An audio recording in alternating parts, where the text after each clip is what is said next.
I will Which, go not to first. sway anybody, but I haven't had an inspiration in, like, 4 months. Dang.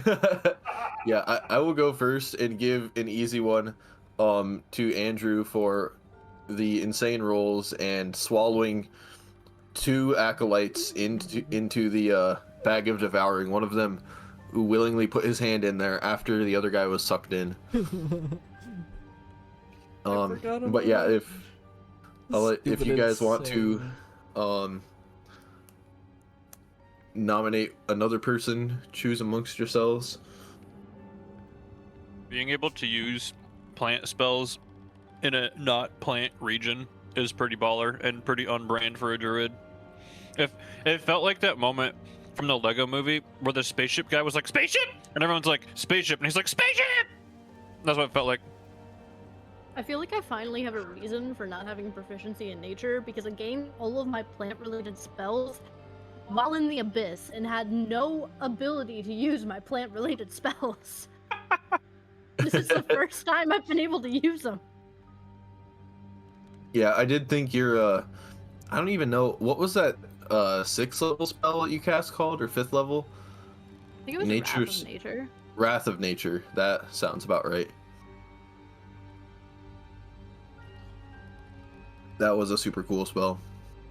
So yeah, I'll go ahead and give another inspiration to Nina in current. Thank you. Hmm. And would anyone else want to nominate a solid contender? Because I think there were a lot of great things that happened all around last session. I mean, Salik took over the patchwork golem. Mebley snuck around like crazy.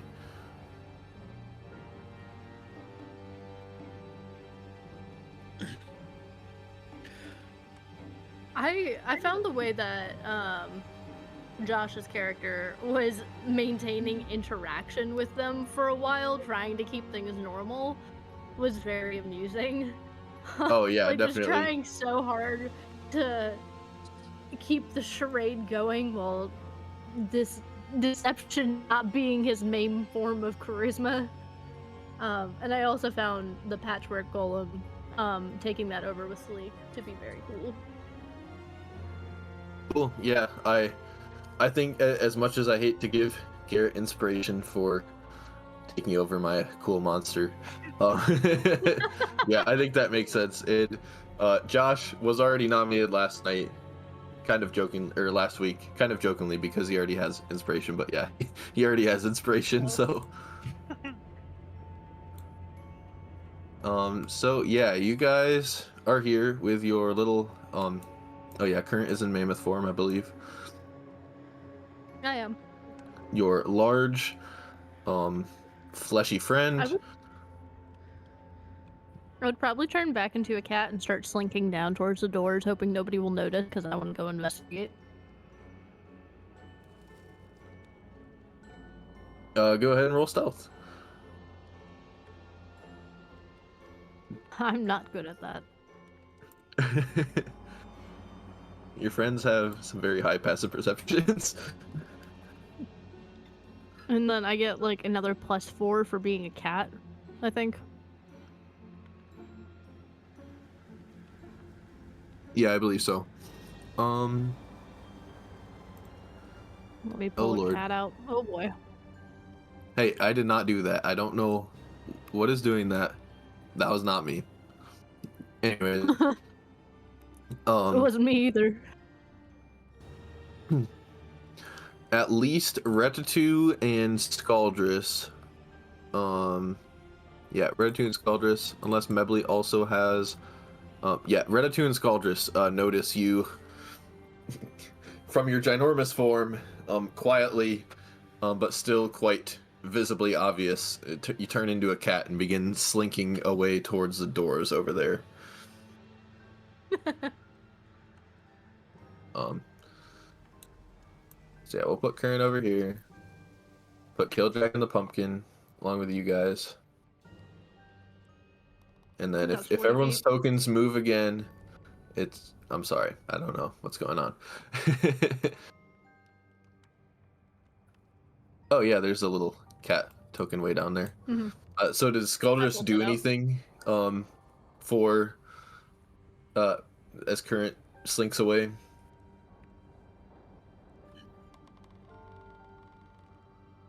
Oh, Oh, he's not by his microphone. Yep. How ironic. Okay.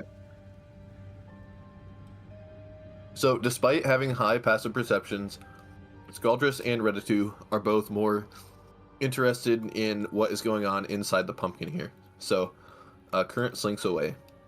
Do you investigate the door on the right of the map or the left first?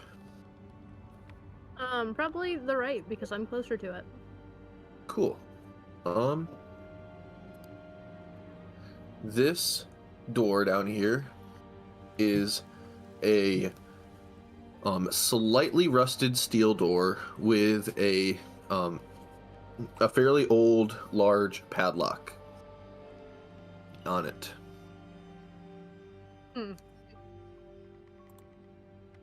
Does it look like any of the numbers on the padlock are a little bit shinier than the others?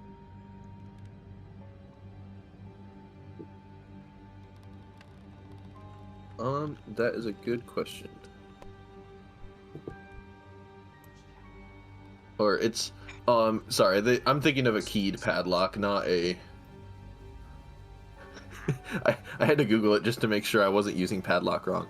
But yeah, it looks like it needs a key. My bad. You're good.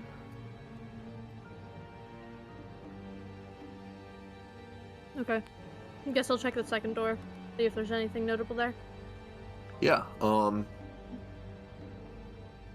this other door is not rusty and looks quite well secured. Very similar to the doors you encountered in the riddle chambers. And this door has one keyhole about just under the handle. And just from a cursory glance, it appears that it's probably some sort of magic keeping it closed as well, like an arcane lock or something similar. Alright. I guess I would go right back up to the pumpkin, turn back into Kurt, and be like, so we're looking for keys. Alright. So in the meantime here, who's gonna take charge investigating this great pumpkin?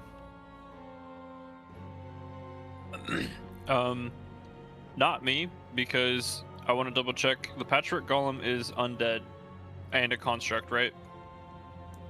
Yeah, go ahead and roll medicine with advantage. Okay. And any information you discern about the patchwork golem, would you share that with the party? Probably not. I want to Okay. know right now if negative energy flood will work to heal it. When negative energy flood targets a undead, it heals them. So that's what I'm trying to figure out if I can patch it up. Yeah, it is undead, so that would work as a way to heal the golem. Okay. Then Simalik is gonna do an 8th level negative energy flood on it. A measly 28. Wow, the 8th level rolled worse than the 5th level. That's tough. I don't feel like that rolled right. That didn't roll. Wait, 5 d12s, yeah. I rolled 5d12 both times, right? Is that supposed to be the case? I'm dumb. This spell does nothing on an upcast. Haha, that's tough. Oh, So I will do it at 5th level, I suppose.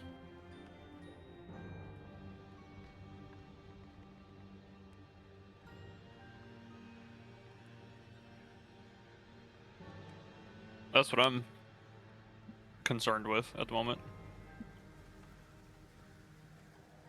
I guess I'll start looking around. I'm looking for keys. yeah, I'm gonna send this message to Garrett really quick. So first, as Current returns from investigating those doors, what is Mebly looking at inside of the pumpkin? That was better. Some roll.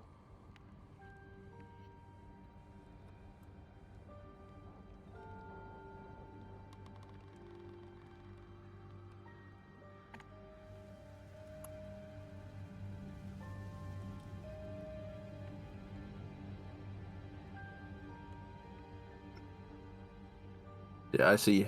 I guess describing the pumpkin for all inside there is this arcane campfire that glows with a green light. Above it is a bubbling cauldron, and next to it is a scattered herbalism kit. There are shelves and barrels full of food, uh, brewing supplies, and components. And there are 3 beds with footlockers in here, a couple work shelves, a few notepads, and a couple other chests. Can I take a sip from the cauldron? Ew! I would say that. Wait, you're actually. I didn't realize anyone was proficient in medicine. Yeah, go ahead. Would you like to investigate the contents of the cauldron before sipping? Sure, I'll roll a medicine check. Okay. You can tell that they were using some pretty vile components, but actually, when mixed together, it seems that those components neutralize each other. And they were crafting a potion that would restore one's wellspring of magical power, actually. Is this Yo. single use? Can I start bottling this shit? This does not seem very potent, and however strong it is, you could probably get 2 usable doses from it. Alright. I'm gonna look around for some empty bottles. Put 2 doses together and go up to Sleek and say, "This gives you magic. Bye." Oh, thank you. Okay.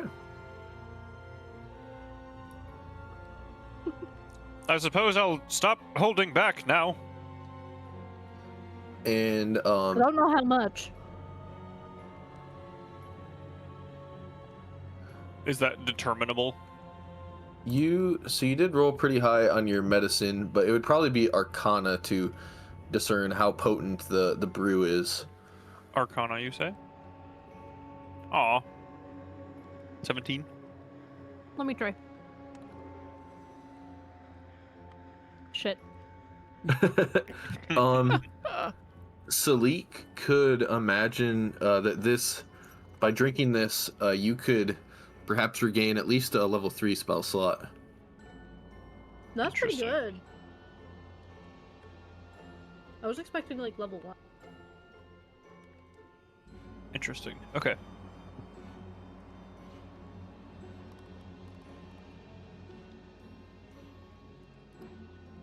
Okay.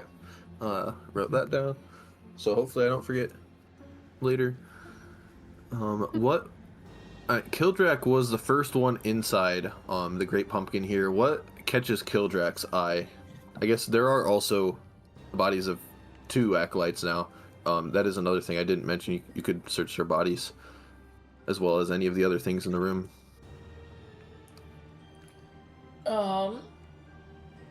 I guess we already determined that the runes aren't anything especially bad. So, did Current report to all of us that we're looking for keys, or just to... Yeah, I believe she just kind of shouted that out in general. Yeah. Came back to the cat, came back to a person and was like, "So we're looking for keys." And I then will started start- messing with the cauldron. I will start rifling through the cultists' belongings to see if there are keys contained therein. On their person or their like footlockers. I'll do a quick check of on their person, but it feels silly for them to because they were telling me that these doors were locked. So actually, Yes. that is probably the least helpful place for me to look, huh? Okay. That's You want to fine. just go straight to the footlockers, or? Yeah, I'll cover my bases and search all the stuff that I've got in here. But even as he goes to do that, Kildrak remembers that that's probably pointless unless they were just straight up lying to me. Hmm. So yeah, go ahead and roll investigation. So we'll say that you look over their bodies at least, and then move on to the footlockers where you think there might be more promise.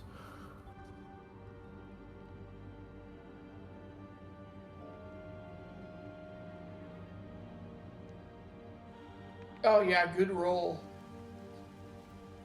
Dang. No. Well, you can tell these acolytes are wearing very dark, kind of dark gray, almost black robes that might have a tinge of purple when the light hits it just right.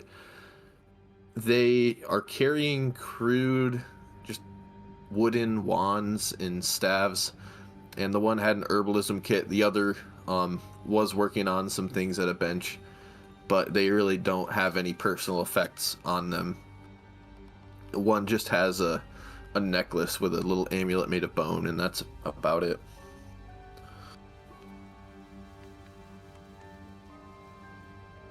Rifling through the contents of the footlockers, you find the first of their healing brews that they've been working on. Go ahead and roll 2d4.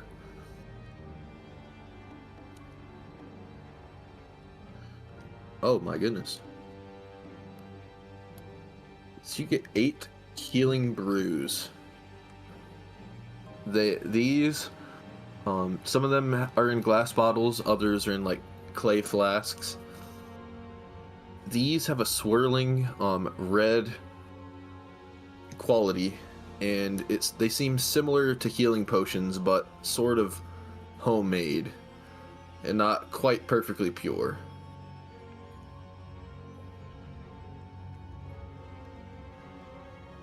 Oh yeah, you gather 8 of those healing brews, and then what is Scaldrus looking at inside the pumpkin?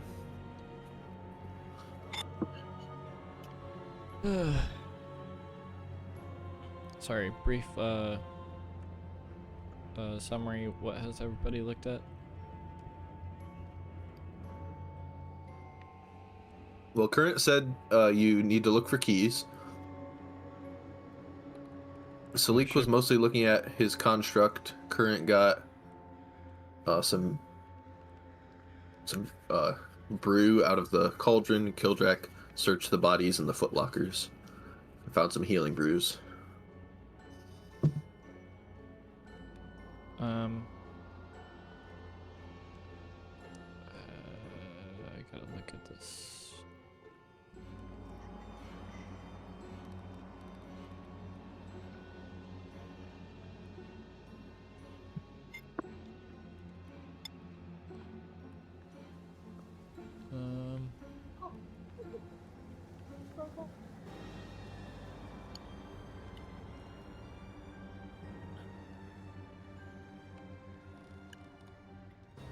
Sorry, I'm reading.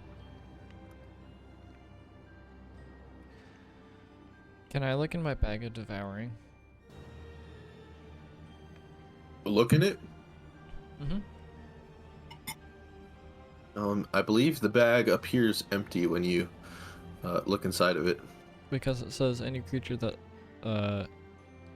or when it's pulled into it, its body is destroyed, but not the items. Oh, really? Uh-huh.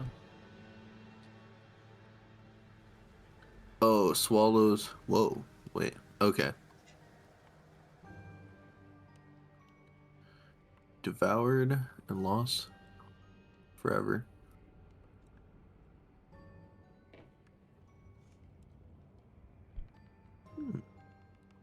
Okay. So go ahead and just roll a d20 to see if those acolytes had useful things on them. 14.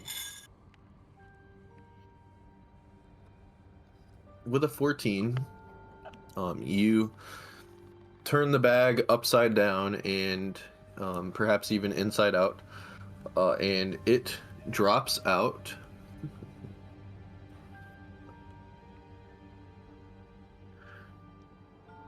It drops out some staffs, and go ahead and roll 2d4, as there are some sturdy clay flasks inside there.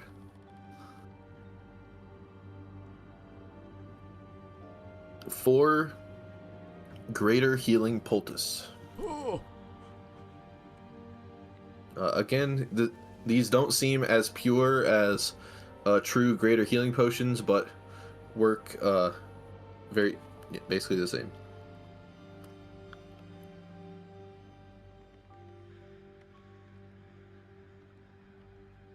Okay. Did you want me to name the ones that I received something specific for when I pull them back out later? Healing brews. Okay. And if you guys wish to, like, discern the exact magical properties of them, you could as well. So I could Okay, do so identify on them. yeah, you can just ritually cast identify. So the greater healing poultice functions as a greater healing potion, but the person who it is applied to must also succeed a DC 10 Constitution save or be poisoned. Lovely.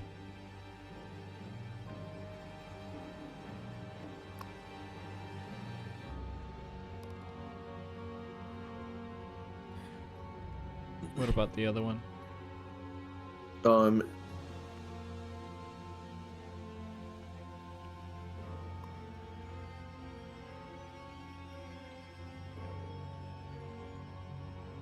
gonna finish writing this one out.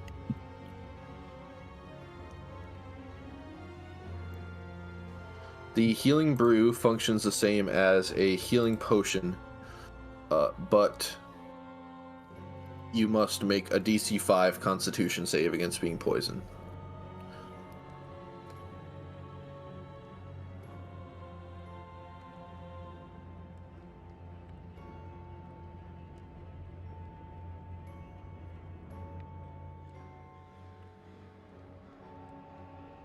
And I love having the problem where I drag a new item in and I can't find it because I have too many items. oh dang. What is Mebly looking into inside the pumpkin here? Oh, you're muted right now, Tom, if you weren't aware.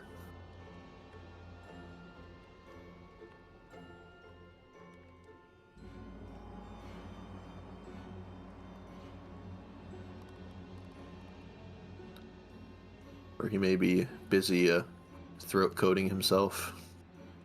What? Coating his throat. I didn't like how you said throat coating. He like taking a throat and coating his own throat. He's sipping that scissor. He's throat codeine.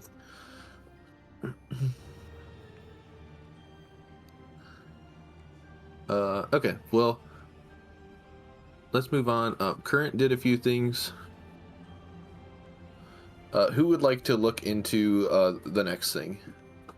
Killdrag or Scaldrus or Sleek? After enough time has passed, Sleek would come in and investigate the magical runes on the floor, since the brew has already been looked at, and then probably going through the footlockers to see if there's any magical components I can yoink. Okay, go ahead and roll Arcana or Investigation. You already know which one I'm doing.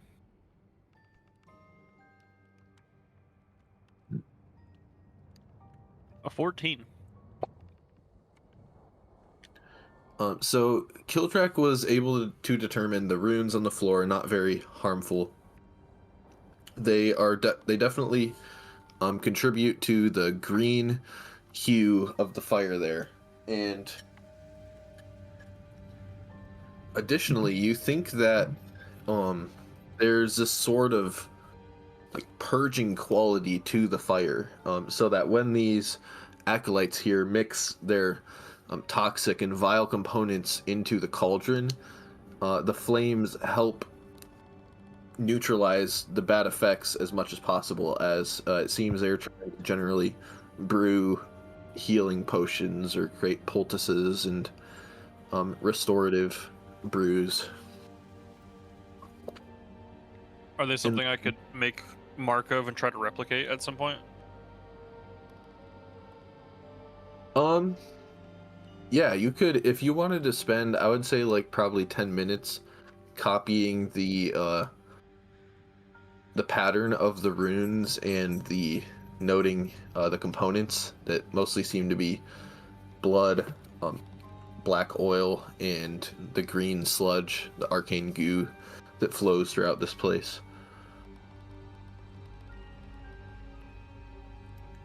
But yeah, before you sit down and start copying that down, you look through some of the chests and you find, go ahead and roll 1d4.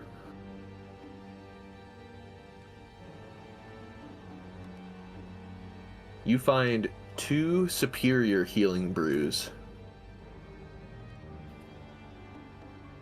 I don't like that we're getting geared up with healing potions. We haven't gotten anything for a while. And patternistically, we get something before a big fight.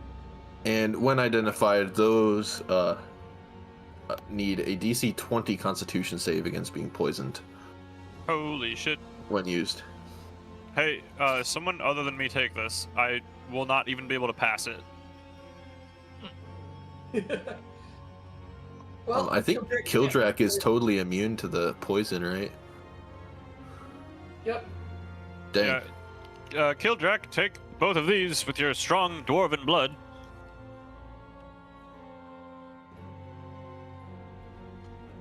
Alright, I'll just keep on marking new items down.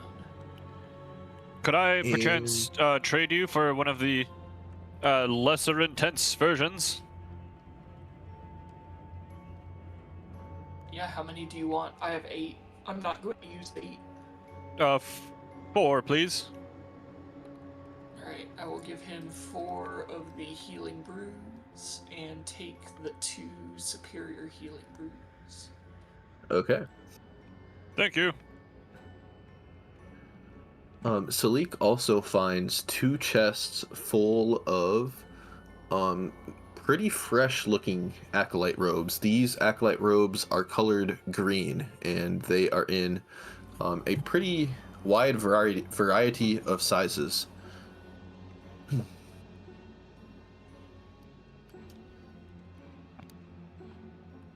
I And mean, then should we put these on?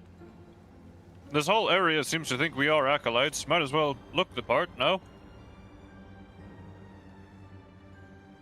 Yes. Identify them before you put them on. Good plan, but also... Do they If seem you want to be magical? cursed. well, Salik rolled with Salik's 14 on Arcana. He doesn't detect a hint of magic on the robes when he discovers them. Cool. Salik and Simalik will don the green acolyte robes.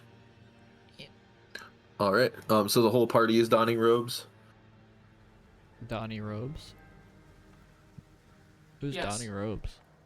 Donnie dark robe. He's the guy who's just dripping in fashion. So unfortunately, digging through the chests, it appears that all the small robes available are more suited for the likes of halflings and goblins rather than a dwarf. Kildrak might be able to fit into one of the larger robes if somebody were to hem it or cut off the sleeves and the bottom of it. Might give him the best mobility. I don't imagine that too many people look twice at me having a slightly torn robe, so we can just hack it. Just chop it up. Yeah. At the least, Mebly is pretty precise with a blade, so it probably won't look too terrible. And I don't think I can make it past a first glance either way. So Salik is rifling through some of the chests. On the other side of the room, there are more chests. Who digs into those ones over there? I can. You find within those chests many dried herbs and bat wings and eel eyes and other components. And as you are perusing and looking around on the shelf there next to the storage area you're looking through, there is a fairly well-worn book. And this is the only bound book you've seen in this place. Other than that, there's like written down recipes and whatnot, and little notebooks that the acolytes kept. But yeah, this is a little bound book on the shelf.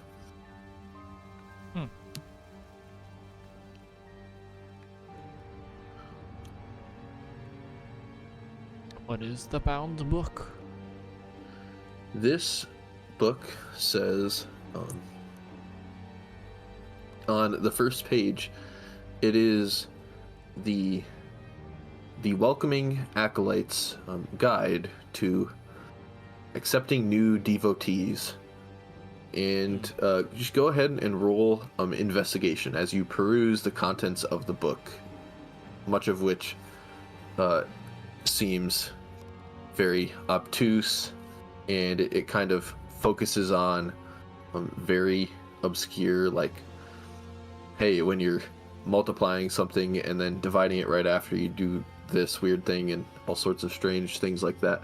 Gosh dang it. With your 24 in investigation, so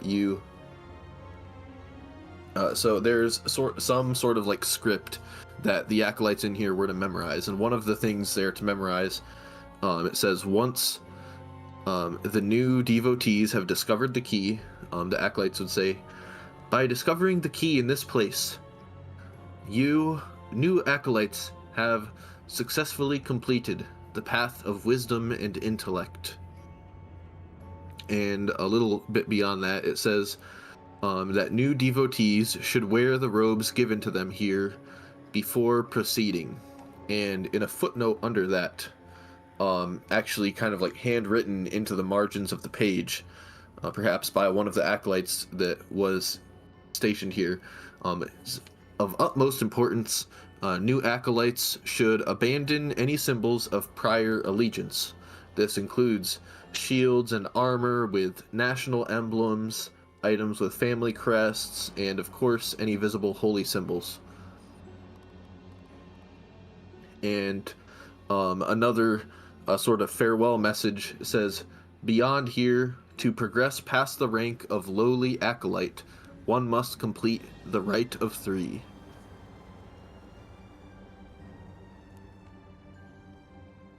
The Rite of Three, huh? Mm-hmm. Does that ring a bell for any of us? Probably not. In the footnotes there, it is written that the acolytes should tell the new devotees a little bit about the Rite of Three, but unfortunately the Rite of Three itself is not spelled out in this handbook. Would I have any inkling to think that it has to do with the one goddess we saw in the like card world that was future, present, and past? Like the You could roll history. Based off that, I'm guessing no. You guys did encounter a Cambion named Rule of Three. Yeah, that I they forgot told that. you some stuff about Shemeshka, in the second layer of the abyss. But anyways, yeah, with your nat 20, I will tell you those three beings in the House of Cards were three hags. It and not Oh. related. Um, but also with a natural 20 on this, you recall that there you had read about a Rite of Three, and something along the lines of once acolytes were granted access to the heart of Castle Blackfume, they could complete trials at the various stations of worth, including the alchemist's workbenches and the wondrous gardens. And by completing 3 trials of worth, you will receive some acolyte pins for your robe, and then you could go and proclaim what you did to the Grand Alchemist Paracelsion and be upgraded in your rank. The Trials of Shar.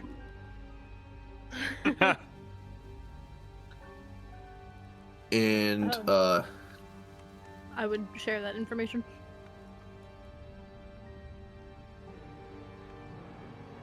yeah, I will say also, you looking around with your high passive perception, you see hanging from one side of the cauldron there is a large ladle. Hanging from the other side of the cauldron is a crude rod with a bend, and you think, wait a second, that rod there might actually fit at least in the rusty padlock that you saw earlier. Oh fuck yeah. I'm gonna grab it and be like, and start walking towards the rusty padlock. Okay. Cool. So you go down in the back part of the pumpkin patch there, and that rod does indeed you have to work it a little bit. It is a rusty padlock, but you open it up and you see beyond it a 15-foot square gardener's closet, basically, with shovels and hoes and other gardener's implements, pumpkin seeds. I will investigate to see if I find anything else, like maybe a key. Yeah, or you can go something. ahead and roll investigation. You also see Actually, a can I circular perceive? spigot on the wall with some pipe, and you can only presume that is like a shut-off flow for some of that green sludge. Yeah, you could roll perception in that room. Sweet.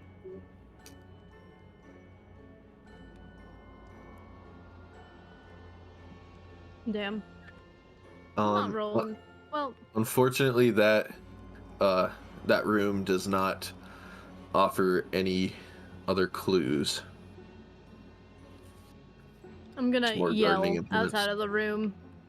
I found a closet, and I think I'm dumb. Help. Suck to suck. So yeah, there's still the door with the more magical looking lock at the end of that lit path there. But you guys have not yet discovered the location of that key. Let's I'm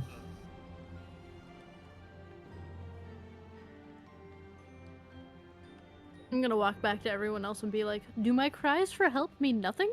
Help? Fine. Pardon, just get really wrapped up admiring someone else's handiwork. Just such an unusual make and design. Yeah, as Salik finishes writing down the pattern of the runes there, Scaldrus, you pouring back through that handbook there, you notice there is a page that says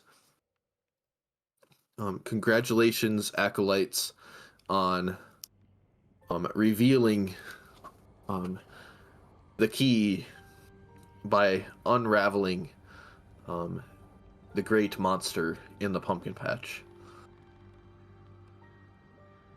What? Aw, sorry, Salik. Was the pumpkin the great animal? Wait, I'm sorry. Say that one more time. It opens when what? By unraveling the great monster in the pumpkin patch, the devotees have revealed the key. I don't suppose you can convince the golem to puke its guts up. I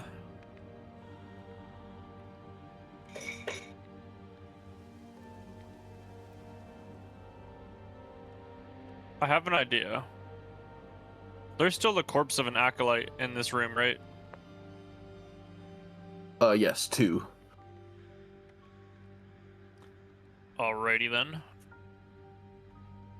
Let's hit them both with a little bit of animation.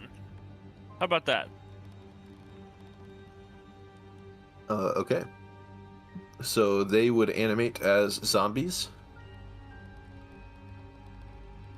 Now, reach your hand into the midst of that patchwork golem and fish around for a key, would you?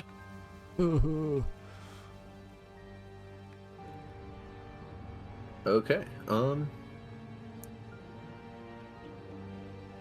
Do you indicate them to like you want to just start tearing it open, or? I want him to tear a hole open in the belly and try not to rip it completely apart. Okay. Yeah, they will start tearing open a hole in the belly, and you are under control of it, so it won't really react unless you want it to. No. Go ahead and roll. I guess it would probably be strength for zombies.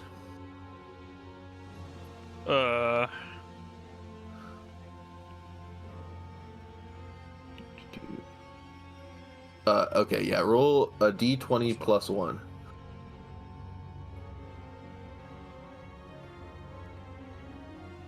I will also attempt to give the patchwork golem the command to cough out a key, but I don't have faith that's gonna work. It will heave, but will yeah, I mean go ahead and roll not. Roll what?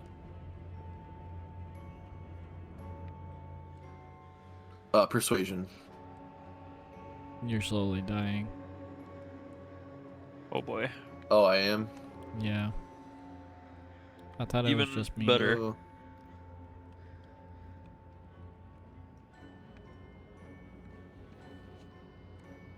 That is a 5 to persuade him. Yeah. Might check my Ethernet thing.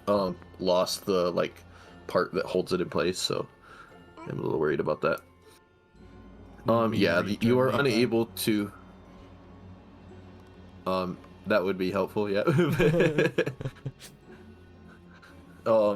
Yeah. So it will not. Your zombies are able to successfully tear into the belly of the patchwork golem. Unfortunately, that process will trigger its transformation. Ah, fuck. As its 4 limbs each split in 2, and it keels over, its head falls off and rolls around on the ground. And where even is this? Okay, here we go. Under the NPCs folder. I put so His much headless magic in spider. it to not have that happen. Fuck. And right in the middle of the headless spider, there is perched a pretty nice looking iron key.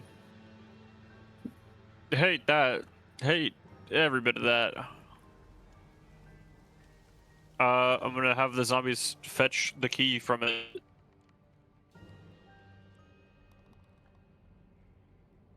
Yep.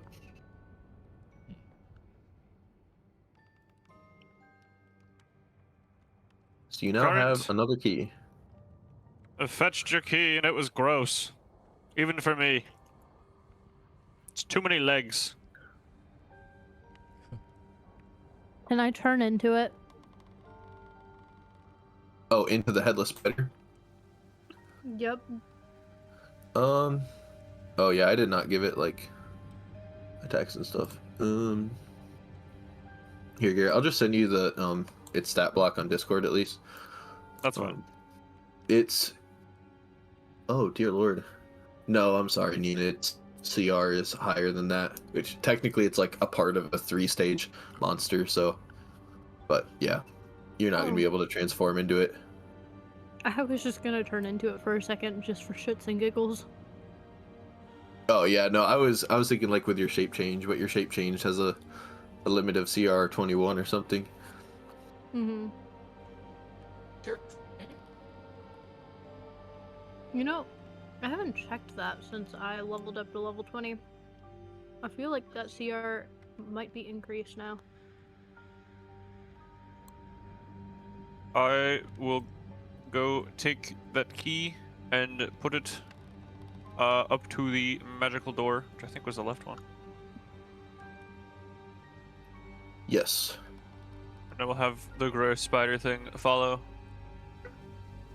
Okay, Garrett, I'll say, especially because you can like heal undead stuff, I'll give you the full, like very powerful stats of it. So you can give it more health and whatnot, if you want to Appreciate it. spend your time doing that. But you have access to that in Discord now. Okay. Salik wants to open that door then. Yes. All right, you open that door, and everybody is wearing your acolyte robes now. Any excess fabric that we trimmed off of Kildrak's robe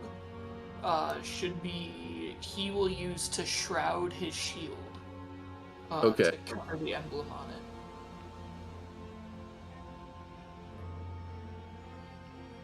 So there is, did we call the robes black? These the robes you have are green, as opposed to the black color of the ones that you ordered. So there is green cloth wrapped around the face of Kildrak's shield. Makes sense. Yeah, I don't think anyone else has like visible symbols of allegiance or anything. Yeah, Especially after you're wearing robes. Okay. Yeah. So yeah, Salik opens up this door, and that leads into a room. Got rid of my notes because I was looking at spider stats. Also, I forgot. Sorry.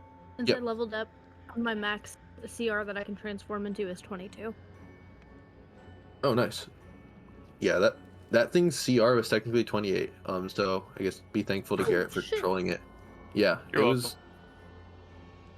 It had 3 forms. It had Patchwork Golem form, then it was going to lose its head and go angry but blind, and then it was going to turn into the spider.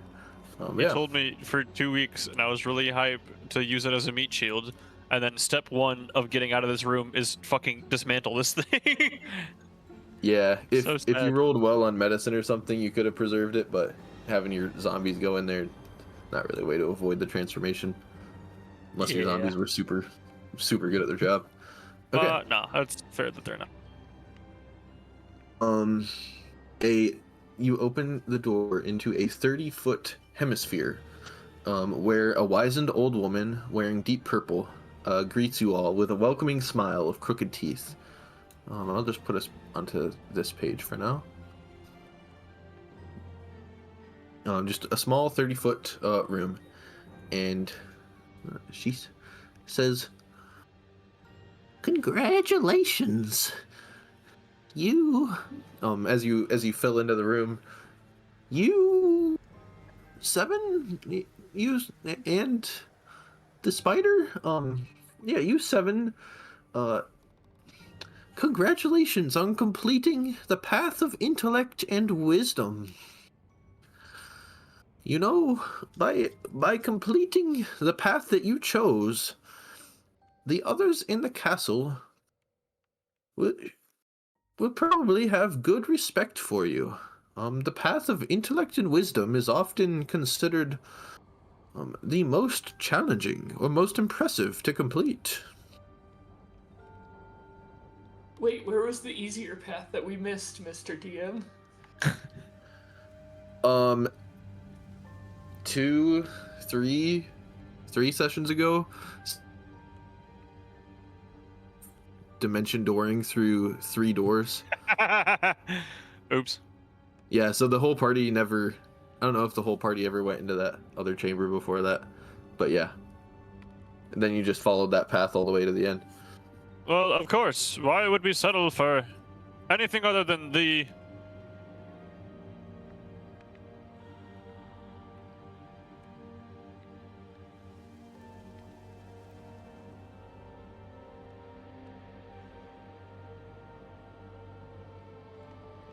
Platform. With a raised circular platform, you see... Oh, is Tom unable to hear me? Are you guys able to hear me? I can hear you. I can hear you. Okay. Yeah, I've seen my Wi-Fi bars going like yellow sometimes, but it's mostly green. Rip Tom. And so the entire room has a slight downward slope towards this inner sanctum. The sides of the inner sanctum have drainage grates to catch any substances which flow down toward the center of the room. Due to the slight slope throughout the place, one can see the entire room from most anywhere. And of course, from any vantage, there's always a good view of Paracelsian working his wonders in the center of the laboratory. You see, on his magnificent benches there, he's working on some projects. He's also assisted by some 7-axis mechanical robotic arms that float around on a circular...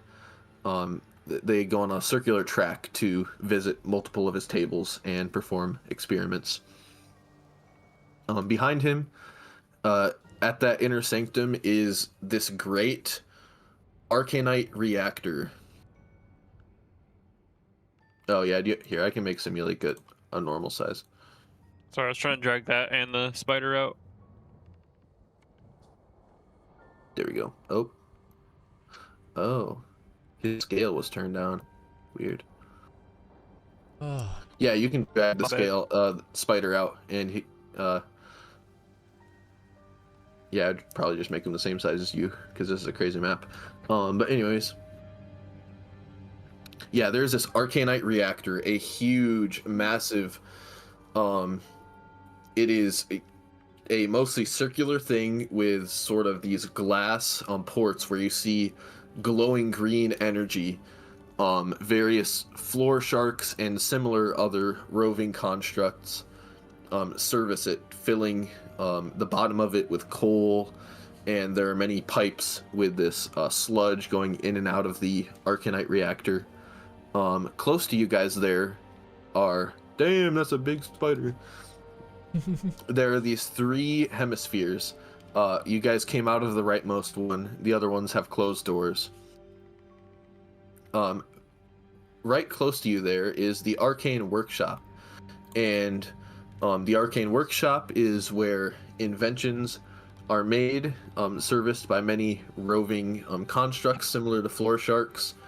And it appears to be led by this goggled gnome. I guess I might as well just describe all of the locations throughout here, and then we'll see where you guys want to go.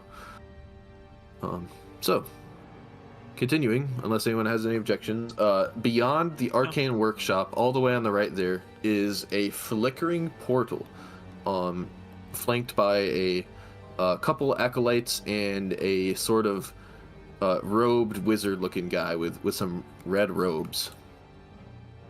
Beyond the flickering portal is a sort of marvel of hydroponics and aquaponics. What you can assume is the wondrous gardens referred to in one of the handbooks that you read before. This appears to be led by a metal-clad shamanic or druidic figure and about half of the plants and herbs in those gardens are being watered by the green arcane sludge, and the other half are being watered by actual water.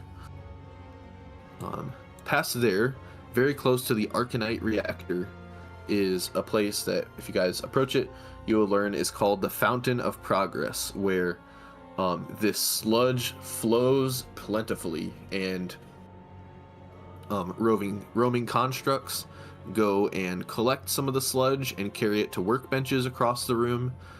Some acolytes are like knelt in front of the fountain in sort of prayer or meditation. It seems to be overseen by this black tabaxi. And yeah, some people will like carefully dip vials in there to collect the stuff for their experiments or whatnot, usually grasping their vials with tongs. There's another hemisphere with a door at the bottom of the map there, and every once in a while acolytes go in and out that door.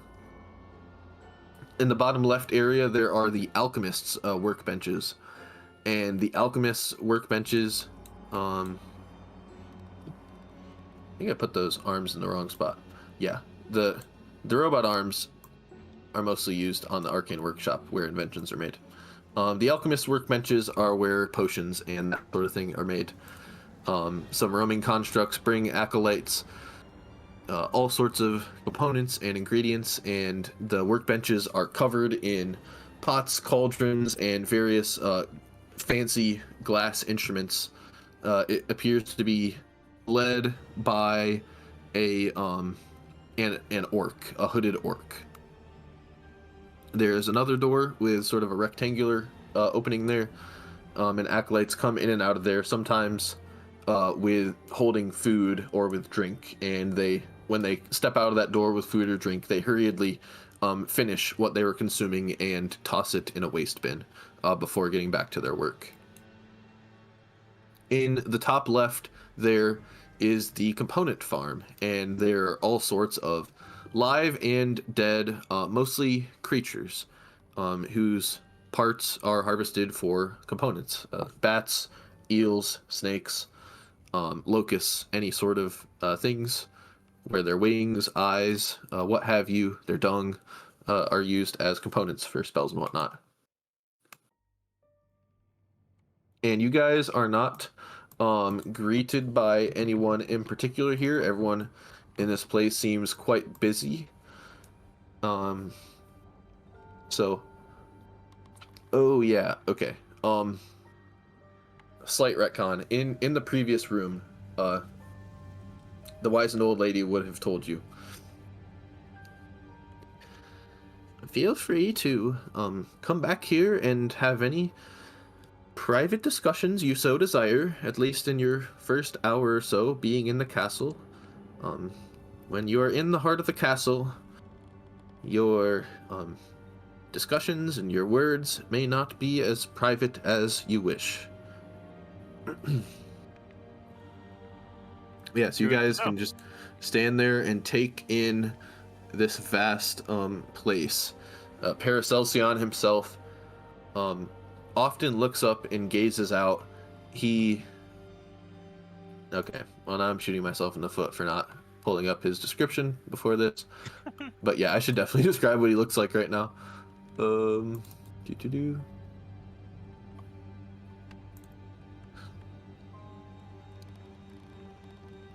Paracelsian. Oh. Huh. Look who's below Paracelsian in that book. The Pale Huntress. Oh boy. Yeah, just the Pale Huntress. Yeah, okay. So he looks like he has 4 arms. Yes, he has 4 arms. You read from stories about him that he took on the form of a penumbral fiend, previously being immortal, perhaps thousands of years ago. He carries 2 braziers on his shoulders, and that's what he's holding up with his upper arms. The braziers are held on a long staff, and they are lit with a green flame, and Quite often, he sort of like summons flame out of a brazier into one of his hands and holds it underneath a flask that he is boiling or something like that. He walks around with purpose, and every once in a while, you don't see his eyes. His forehead is covered by this protruding horn-like thing. But he gazes out, and you can almost see like a sense of pride as he looks upon his acolytes working. And sometimes he just calls out to people in a direction. Perhaps they weren't even like paying attention to him, and he says just cryptic things or sort of riddled advice.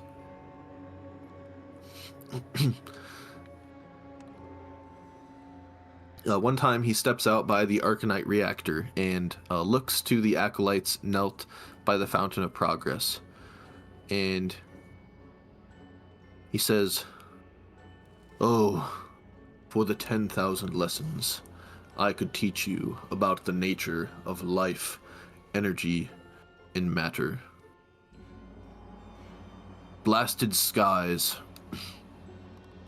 I would be disappointed if any of you asked less of me than to grant you eternal life. Seek out the fountain and its answers, and answers you shall have." And he just shoots a flame from one of his braziers into the fountain, and it makes a sizzling noise, and then he continues doing his work.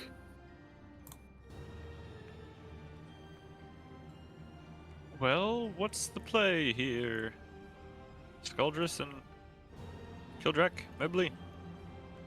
Alright, so now seems to be a good time to take a minute and remind all of ourselves what the actual objective is here. It's to Yeah. do a murder, right? So do you want to go back into the hemisphere and speak with each other? Oh, yeah, that that's would be good. that would be ideal. The old lady, yeah, she'd probably still be in there when you go back in, and she will excuse herself as she has got to go store those pins in a much better, more accessible place, and where it is not so high up. Fair enough. So I'll just go ahead and close that door by you to represent you guys being back there. Alright, so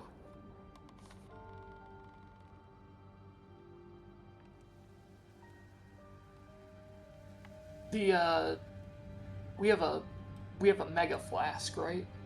Like a mega iron flask. Yes, that's a fair description. Okay. And that requires that its target be incapacitated before attempting to use it? Yes. Alright.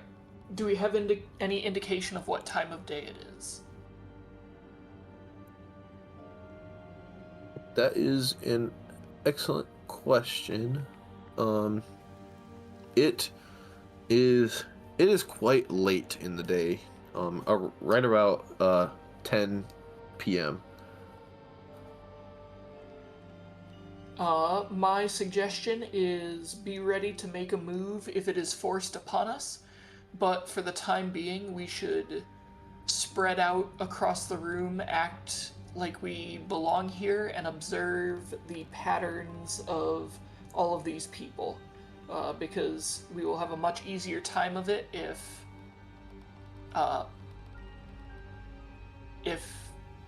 there are fewer people in the main room. Good point. What, Andrew? So, Okay. so my advice would be split out into groups. Act like you belong, by which I mean you're new here, you're trying to become an acolyte, and you're exploring around. Be overcome with wonder or scientific zeal or whatever does it for you. But, yeah, figure out what you can, and we'll be ready just in case anyone gets blown up, but I would say play it cool for now, and let's see what we're working with.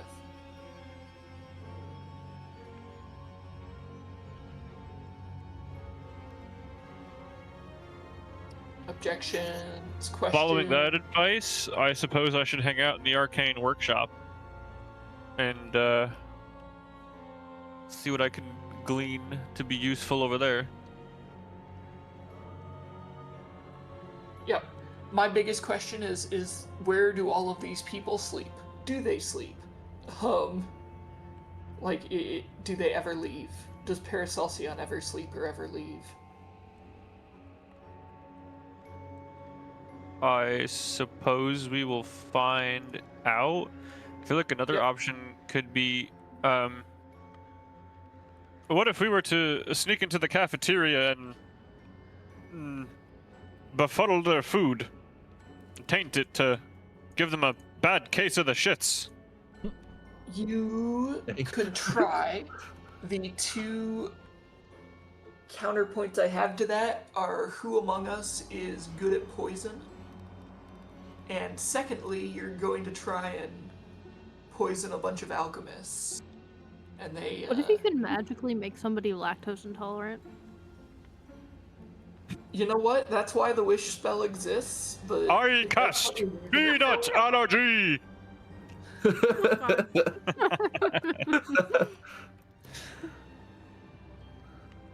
You bring up solid points. So keep it in the back of your mind. Maybe as we learn their patterns better. But for now, it's just what is going on in here. All right. Okay.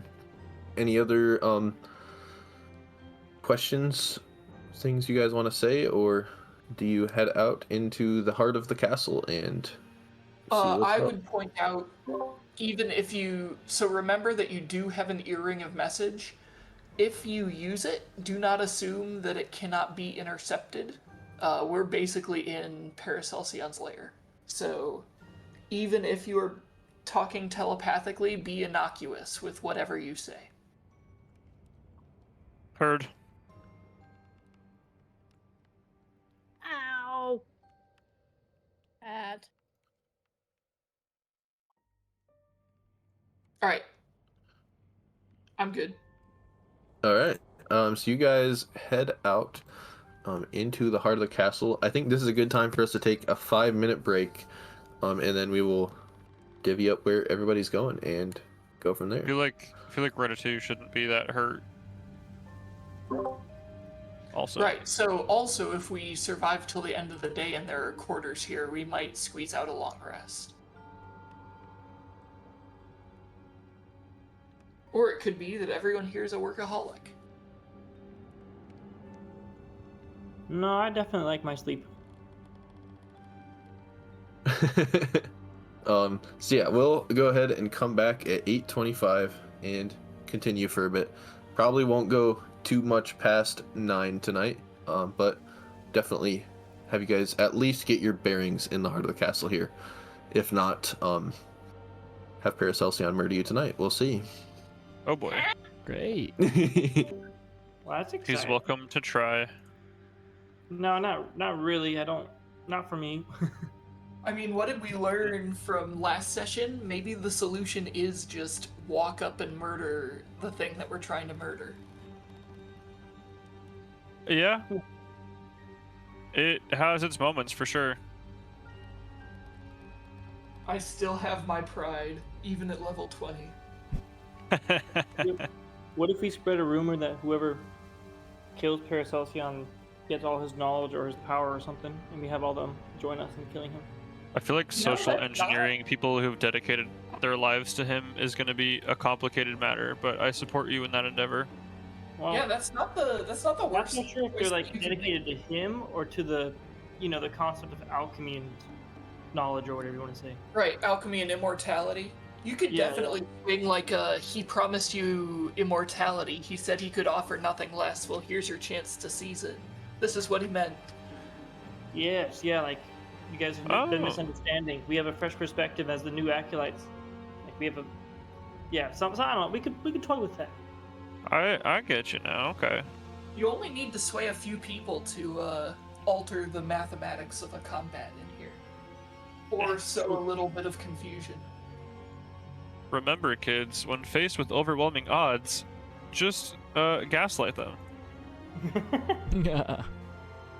So I have one night. If I can sleep with every single one of them, then maybe they'll join us. Gosh.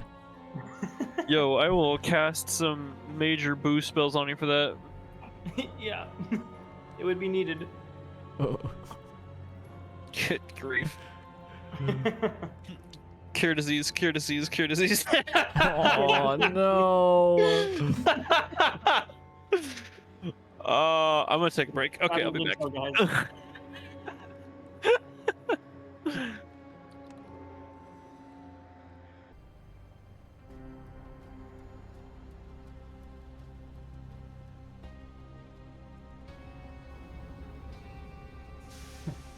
They picked up quite a few, like, homemade healing potions in the previous room.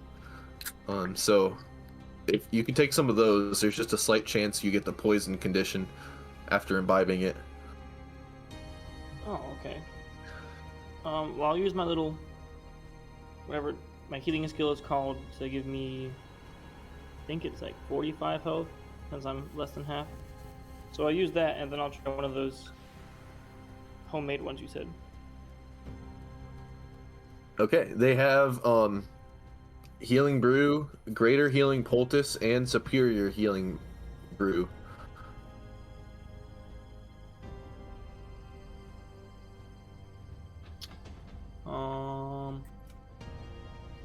I mean, might as well go for superior, I guess, right? Yeah, and I will just let you know, because they identified these. The healing brew, you succeed a DC 5 Constitution save against being poisoned. Greater healing poultice is a DC 10 Constitution save, and the superior healing brew is a DC 20 Constitution save. 20? Yes. I'm not sure. I was trying to think if, like, Kildrak can spend 5 points of lay on hands to remove poison or something like that.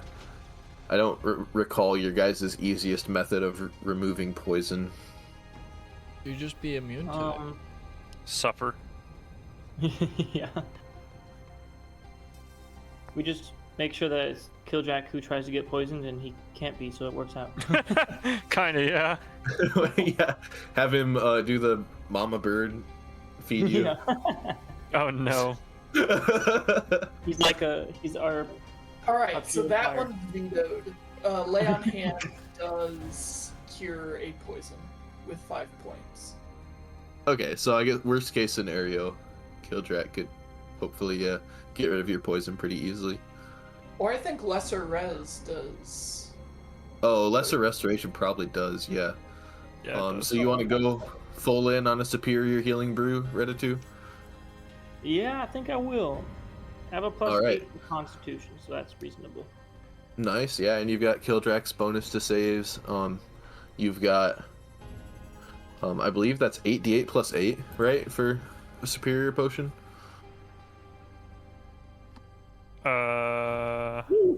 Nailed it. 8d4 plus 8, yeah.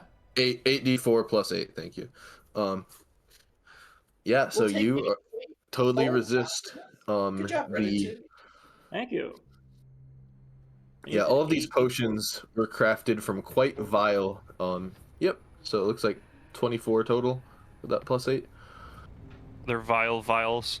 Wait, how many did? Yes, vials of vile stuff that they poured into this cauldron. So they did their best to mix them in a way that neutralizes the bad stuff, but there's a chance that you get poisoned when you use those ones. Can you put in chat what Luke got? 24 Or- hit points. Well, no, I mean, what? Are you saying that he got more potions, or? He's using, so I guess he would be borrowing one of Kildrak's, or using one of Kildrak's. Kildrak got the superior ones. Ah, okay. Go to Yoshi. Okay, so everyone is at least fairly healthy. If you're not waiting on anything else, what would Reditu be interested, a new acolyte of Paracelsian and his arcane works, having completed the path of intellect and wisdom, what in the heart of Castle Blackview most interests Reditu? Well, I can't remember all the different spots, but I think I remember you saying something about a black cat lady, and that Yes. would probably pique my interest. Okay, yeah, there is a tabaxi guarding the Fountain of Progress there. Yeah, Yeah, I guess I would watching go, over the Fountain of Progress. you know, have interest in the fountain and the fountain's guardian. It is a grand fountain flowing with this arcane goo. Uh, Many acolytes simply kneel and worship before the fountain in hopes of receiving some divine inspiration for their work. Some, using tongs, carefully dip their less successful works in the fountain, hoping the sludge covers their mistakes and makes their creations work. And yeah, as the green acolyte approach, Carlisle, the tabaxi, will approach. Hello there. Oh, hi. Tall acolyte. Many new acolytes do not step so close to the inner sanctum in their first venture into the heart. You must be quite brave. Well, I like to think that I am. Bravery helps to progress. Indeed. Bravery can sometimes lead to mistakes, but through mistakes, you learn. Acolyte, Progress. of course. This acolyte here at the Fountain of Progress, you may obtain the magnificent substance which powers some of our most potent plants and feeds some of our most potent creatures, fuels our arcane devices, and assists in our great brews. Acolyte, I must warn you, please do not drink the goo. Why? My curiosity can't handle it. She says that she stares deep into your eyes with her. She has almost like crazy green eyes. Much of her fur is matted and disheveled, but also a lot of it is covered by her long robe. Did she so- drink the goo? Do you ask her why, or I will ask if she has drank the goo. I would definitely just yell out why without much. it's almost like she's hacking up a hairball. Acolyte, you are truly bold. Go ahead and roll persuasion, Luke. Sure. Persuasion. Where art thou? There thou art. Yeah, and so it sounds like Current's hanging out. Would Mebley also want to check out the Fountain of Progress? I know you were hoping to coat your arrows in this substance in the pumpkin patch, Mebley. So I figured Mebley might be interested. I definitely want to give my arrows a new paint job. All right. Yeah, so Mebley might be. You could watch as some of the acolytes here dip their creations in there. And you see they're all using these tongs. So would you want to go run and look for tongs at the workshop area? Yeah, I wouldn't mind borrowing some. All right. Yeah, go for it. And Reditu over here by Current and Carlisle. Carlisle says, "Yeah, bold acolyte. Not all of your bold questions will be met with acceptance and truth. But yes, if you must know, a while back I forgot myself. I was not in a right state of mind. I drank a lot of the sacred substance from the fountain of progress. Well, Acolyte, no, it almost killed me.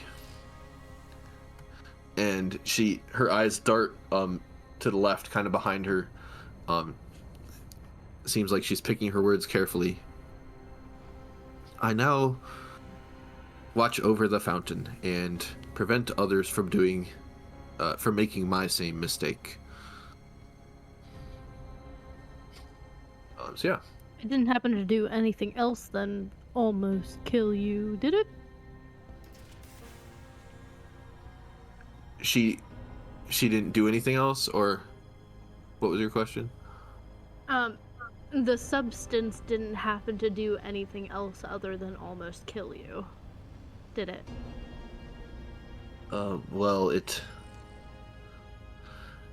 left some of my bodily functions not quite as great as they were before. But thankfully, my taste buds sort of work now. After a while, I can walk around, and my fellow acolytes of the great work here, they restored me to health and purged me of the substance which my body was unworthy to bear, as is any of our bodies, aside from, she puts a hand up to her left, aside from his, of course. I see. So in your crazed state when you did try to drink it, was that because you had aspirations for something higher? Yikes. Dang, with your very high equation roll, she says, she puts her head down, she says, no, I didn't really have aspirations for something higher. I don't know, I went into sort of a stir craze or a fit of feral mind. I wasn't myself. And I had no grand scheme. I just drank the substance like an animal. But thankfully, my brethren and the Grand Alchemist saved me. I feel obligated as a player, because I don't know if Luke was here when we were discussing this, but we have been told that Paracelsian is probably aware of most things that are said in this room. So please think carefully about what you're going to try and convince this person to do. Okay, that's fair. Thank you. Yeah, noted. You could see my mind going, Okay. Wow, that is good to know. I will heed your warning. Have there been any other projects you've worked on, since your incident? Oh, yeah, I've taken to brewing some things, mostly, honestly, more just like cafeteria brews. Not really much purpose other than to be full of flavor, so that I could really feel something on my taste buds. Oh, that's very unfortunate, but very understandable.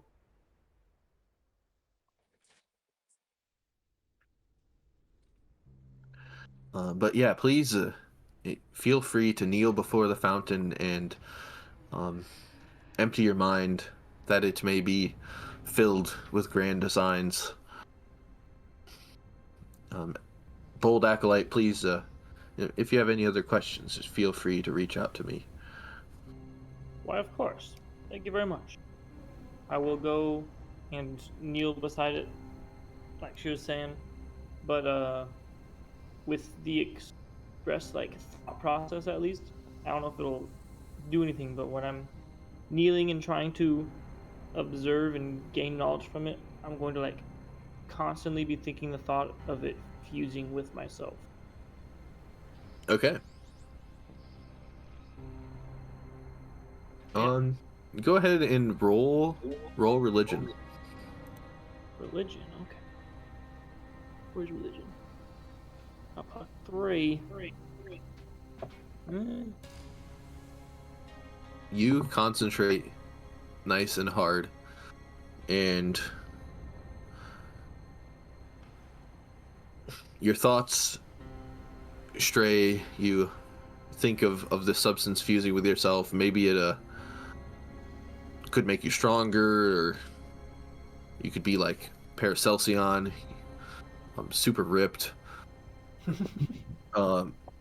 But all of your thoughts are your own, and you, in all your concentration, don't feel a higher purpose or connection to anything as you kneel and ponder in front of the fountain of progress. I see. So yeah, let's go ahead and see what are Kildrak, Salik, and Skaldris up to at this time. Kildrak would like to go explore the wondrous gardens. Sure. Salik. Arcane workshop, but I want to Yes. speak later in the initiative order.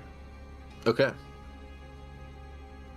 So Kildrak's checking out the wondrous gardens, and Current was just tagging along. So what are Current and Skaldris interested in here? Considering I'm a druid, I would probably also go to the gardens. Makes sense. Yeah, so you can hearing the end of Redisu's conversation as he kneels before the fountain, and Mebly has found some tongs. Mebly can begin coating his arrows in the sacred substance, as they say. So Current's over here with Kildrak, and what's Skaldris up to? Probably go over to the Archimist workbenches. Cool. All right. So all of you will be greeted by the sort of the person in charge of your respective area. Salik will be greeted by a grizzly gnome with some goggles. He introduces himself as Frederick, and he stands up on a table to get a close look at you. So Sleek will be talking to Frederick. Skaldris, Harold, the orc, introduces himself to you, and he welcomes you over to the alchemist's workbenches to begin maybe working on something. And Kildrak and Current, you are greeted by Varmod, who has an interesting crown, like horned mask on. He looks sort of like a shaman figure.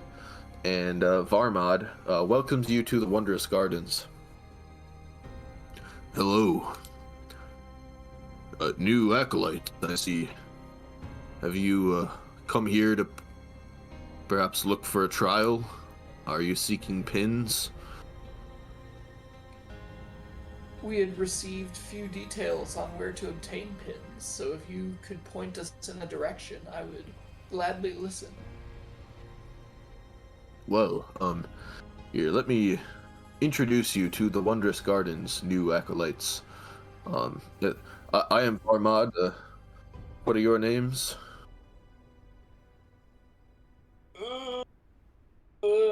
They wouldn't know about us over here for any reason, so I will respond with Kildrak.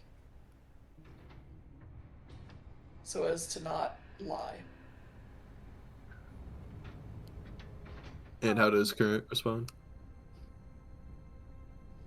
Being unsure of whether or not they know, I'm just gonna say Charlie. Okay. Kildrak and Charlie. Cool. 2 C names shouldn't be too hard to remember. So. I'm not going to bother to correct him on that, but what?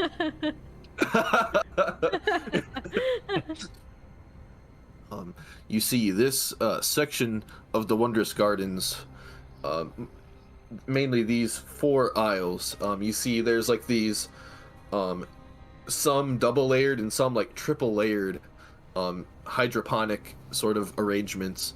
Um, the aisles here closest to the Fountain of Progress are irrigated regularly with the sacred substance which flows from the Arcanite reactor.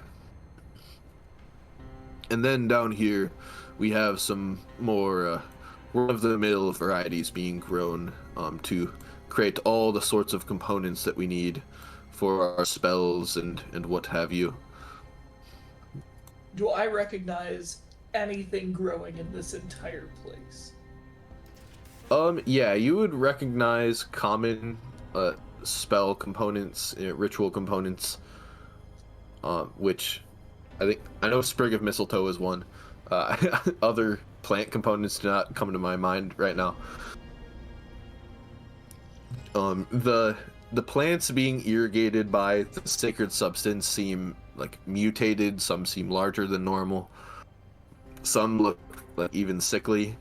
But most of them don't look like they're doing too terribly. And the plants irrigated by water are more recognizable. So in these gardens, are these plants meant for the use of all of the acolytes? Do you have a distribution system that you use? We have mostly a fair use policy around here. The leaders of any respective area has the final say on what materials can be used by an acolyte. But typically, for all the projects people wish to embark on that are approved, they just have all of the components they need for their project for free.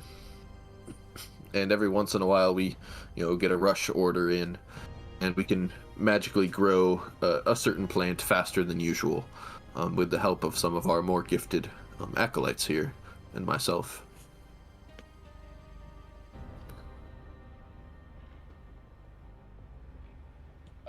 Is this guy carrying any type of magical implement that would suggest that he's a caster?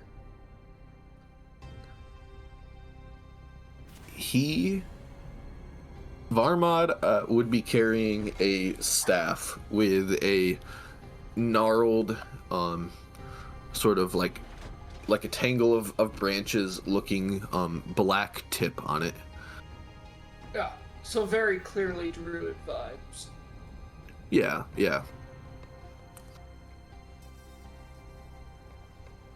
But at least the outer covering of his mask, if not his entire mask, appears to be like metal, and same for some of his garb, which seems a little atypical of most druids, but Druids perhaps not. Can't wear metal. Well, he's also in a massive castle billowing smoke and performing illicit experiments by drowning these plants in green juice, so I'm not sure that the laws of druidhood necessarily apply to him. Is he a dark druid? A Darak, according to Teen Wolf. That you could roll religion on him. Okay. I mean, for all the Where is reasons my that I spelled out, I don't know that you really need to roll religion to figure out that he's not the most savory druid if he's one. Well, I could maybe learn more. Learning more. Dang. Good Okay. roll. Yeah, druids often seem like they're sort of outcasts and hermit types, but Varmod seems like the type of druid who would probably be shunned by almost any druidic or shamanic circle he would come across. And the way they're like the sort of experimenting they're doing on plants with the so-called sacred substance does not seem to befit like the natural order at all. It seems kind of like a violation. He's definitely some sort of dark, tainted sect of druid, and you are quite positive that his mask, at least, is definitely covered in metal. So yeah, he must have some way of. He must be different from most druids and have this dark side that allows him to work with metal, where most druids cannot. I'm gonna be autistic and ask, how can you wear metal? Just go ahead and roll persuasion. Um,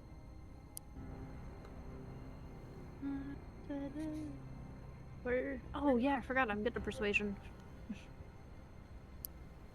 Fuck. You sure? That's the question. He will clap you on the shoulder with his metal gloved hand and say, "That is an excellent question, young apprentice of the stream," he says, probably speaking about your heritage. "Come with me, and first I will give you to a trial related to growing the plants in water over here. Current, If you what pass the heck? that trial and earn your pin, perhaps I shall teach you the greater secrets of the craft that we possess here."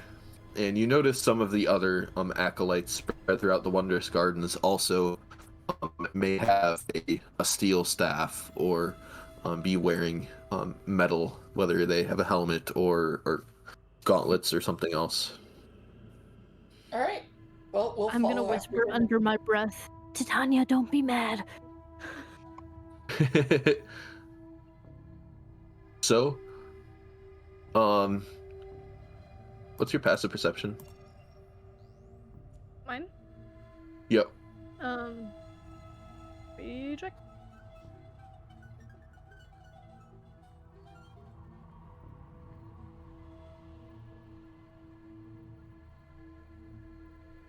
Well, let me scroll.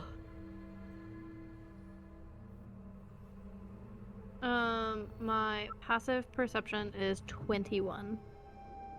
Okay. Go ahead and roll stealth as you mutter those words under your breath. I'm an idiot. Please roll well. Oh, good. Dang, an unnatural 20.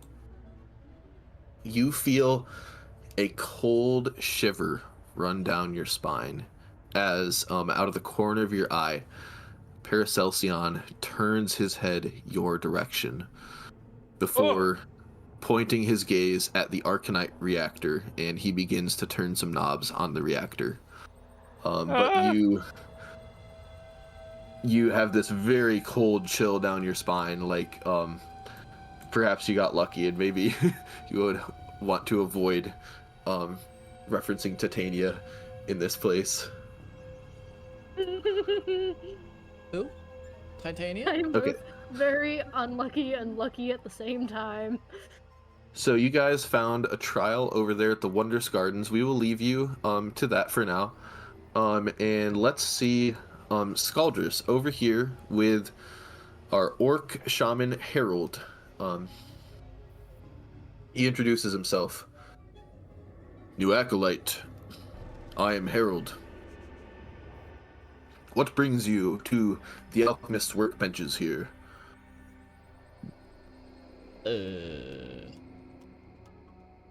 I'm sorry, I haven't been listening.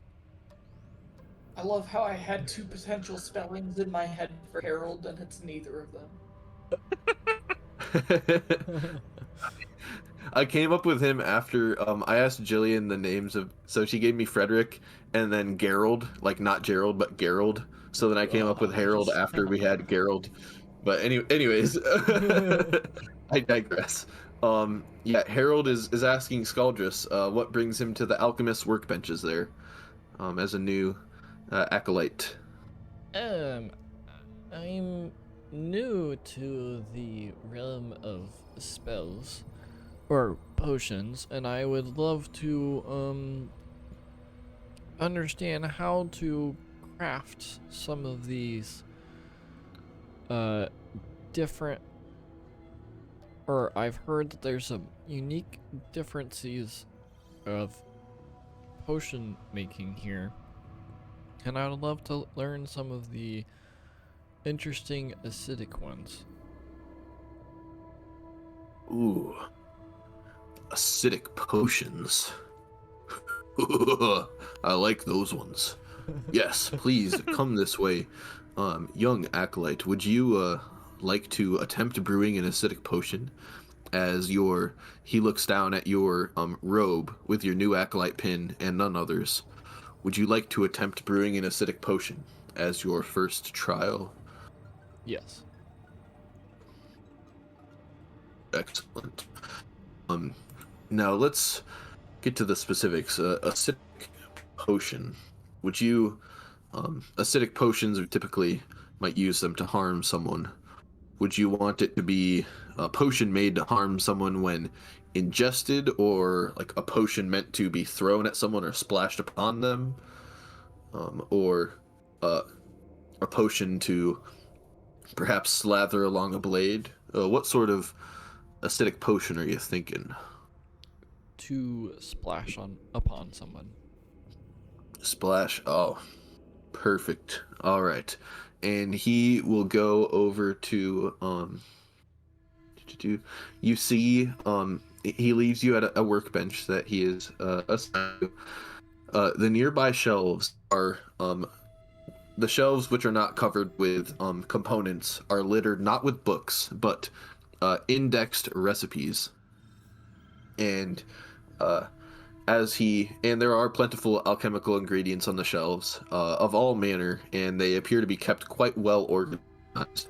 As Harold returns with this recipe, you see that the recipe is attributed to Paracelsian, and Harold will begin walking you through the steps of making this splash potion. So as you begin your first trial, we will leave Scaldrus there and head over to Salik, who is meeting Frederick. Hello there. I'm Frederick. Welcome to the Arcane Workshop. Y'all look very similar. What is y'all's name? You were cutting out something fierce right there. Oh, really? Mm-hmm. I heard we look alike, and then the last thing you asked got cut real bad. Okay, that might be the voice of... Okay. Y'all look very similar. What is your name? You may call me Silnik, and my twin here, Solnik. Salnik and Solnik, well met. And he'll reach out a very dirtied, grimy, greasy hand to shake yours. We'll both reach out at the same time and awkwardly fumble, and then kind of wipe the hand off on the front of the tunic. Like, yes. Makes sense. Brother. Say, you, those green robes, you must have come from the path of intellect and wisdom. I am pleased that a good amount of accolades came with the difficulties of picking the prestigious route, yes. Yes. Yes, I myself did not pass through that door when I first entered this castle many years ago. And I felt like I was starting out from behind. Although I can't complain, my challenges seemed like they were easier the path I chose. But yes, congratulations on making it here. And say, you haven't collected any trial pins yet. Would you like to attempt your first trial here in the Arcane Workshop? It does seem like an intriguing matter. What would that entail? Oh, well, many of our acolytes love creating constructs. He points around at the robots, the roaming floor sharks, and similar creations. But I see it looks like you've got a little undead pet behind you. Am I correct? Indeed. I'll have it scuffle forward. I can't. I'm struggling to drag it. It keeps telling me I'm running into a wall. There we Oh, go. dang. Um. Oh, most impressive. Say, I might go into a back room and bring back a few bodies. Would you want to make something out of those? Only if they're interesting. I didn't pass through this many trials and travel and track down this castle to merely animate in the same arts that I have in my own fortress. Bring something interesting I can make real art with. Oh, your first trial and already making demands. I like your spunk. Well, um, say, I've got the corpse of a minotaur, I believe, stored away, kept on ice, and oh, yes, the corpse of a minotaur and the corpse of a longhorn bison. Think you could work with that? So, to be clear, you wish me to animate something that is half cow, half man, with more cow. Yeah, I'll definitely use both sets of horns. We want to make something terrifying. I mean, I believe in your prowess, and the two of you can work together on this one. Does that sound well. good to you? Okay. I believe I can make something. All right. Well, he looks around, he claps 3 times, and eventually 2 roaming constructs, they stop by his table, and he will step off the table and onto one of them, and he will go off and out of the room. Frederick will go to the cafeteria to retrieve these corpses.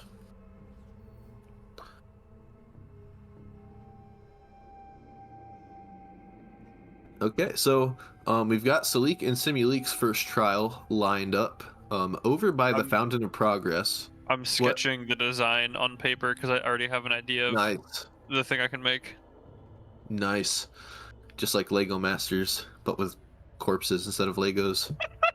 Kinda, yeah. um, yeah, over at the Fountain of Progress. Mebley, how many arrows would you have liked to coated in the sacred substance that flows from the fountain? I'm thinking probably either 6 or 7. Yeah, you could coat 6 or 7 arrows, the exact number, up to you. 6 or 7. And- Andrew, I'm telling you. I was trying so hard not to say anything. Okay, I wasn't the one that broke first. Okay. Sorry, I'm will so say that sorry. No, it was good. Fucking memes, dude. The pointless one. Reditu concludes his kneeling and his reverence. As Mebley coats his 6th or 7th arrow, Reditu stands up. Carlisle slinks over by you guys. Hey, now this isn't something that new acolytes typically do, but I was thinking maybe you two could go hunting. Well, I am a lion. It's kind of in my DNA. Yeah. Mhm. Excellent. Yeah. So this would be your first trial. I saw you guys came in here with a larger group that one Naiad one and those others. If you wish to return to the hunting grounds later for a real challenge, I would suggest you do it with all of your companions. But you can go hunting free of danger. That's what I would recommend for the two of you starting off here. This would be count as your first trial as new acolytes. Free of danger? How does that work? Well, yes. So you see over there, and she points her clawed hand toward the flickering portal. That is a large circular portal at 15 feet tall, anchored down to the ground. But the portal flickers. It's like the energy is just slightly unstable.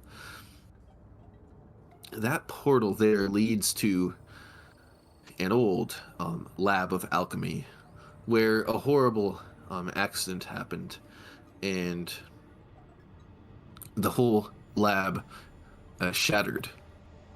But it is full of a treasure trove of arcane secrets, and if you can go in there and retrieve something of value, Sarazek could grant you your first pin.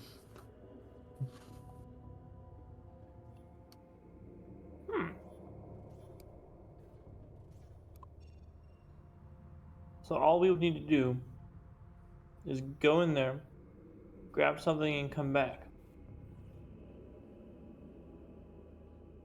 That's Yes. easy. But make sure you grab something of value. There are, just floating scraps of paper in there and notebooks never filled. You gotta make sure you grab something of use. Do you know of anything off the top of your mind? Well, I've traveled through the portal a couple times. Once I hunted for potions, ended up coming out with a scroll with a particularly intriguing recipe on it. The other time, I was just sort of looking for anything, and I found this strange. It wasn't like a potion; it was like an ointment. But after studying its properties, we were able to use the ointment to further our goals in the Wondrous Gardens and in the component farm. Yeah, you can find all sorts of strange things in there. That's awfully nice and useful. Well, a trial accepted. Excellent. Well, I'm gonna stay over here. I'll keep my eye on the fountain, but go over there and talk to Sarazek, the tall red-robed one, and he'll get you set up. Will do. All right.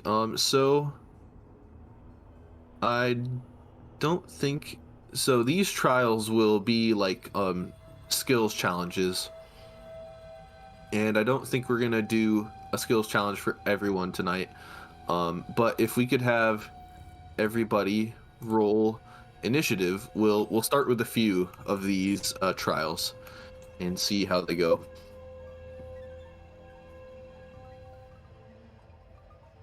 Okie day. Woo!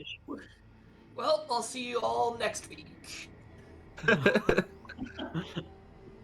They might go fairly quickly, but we'll see. Why the heck am I a spider? No, that is Oh, you had the Nope. spider select. big no. Here, I'll take him out of the combat. You can select yourself. That was horrifying. I hate that. Okay.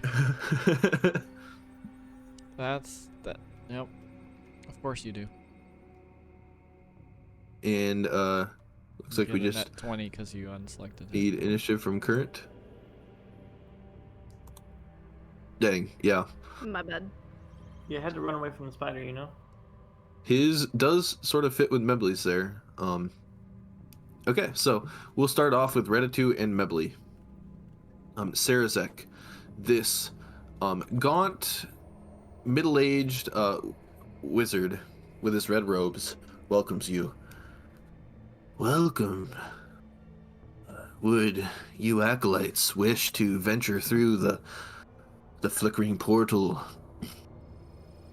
retrieve something of value in order to achieve your first trial pin? Yes, that sounds most lovely. Oh, all right. Now, just the two of you, this is your first trial. I'm assuming you would not wish to face the challenges that are within, but you'd rather wish to go on an easy retrieval mission.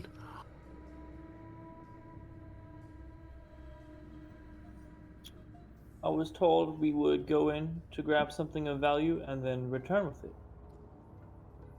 He nods slowly. Understood. Acolytes, are you ready to begin your trial? Possibly. Do you have any like extra satchels or some way for us to carry and pick up the things we find? You, hopefully you have containers, bags, satchels, knapsacks with you, or you can just carry out whatever you find. Okay, I was just curious if you had, extra fun things.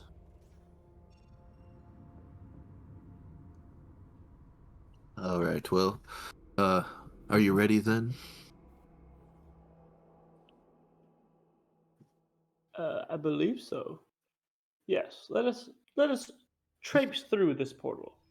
Sarazek will turn behind himself and to the left, and he heads over to a nearby shelf. And he grabs three dodecahedrons with T-shaped handles protruding from one end of them. These dodecahedrons are quite large, and he carries them as a bundle, kneels down, places two on the floor, and he starts cranking the handle of one. Crank, crank, Soldier crank. boy. He cranks it 3 times, pauses for just a second, and chucks it through the portal with a decent bit of force. He proceeds to pick up the second dodecahedron, similarly cranks it, pauses for just a second, and heaves it through the portal before doing the same with the final dodecahedron.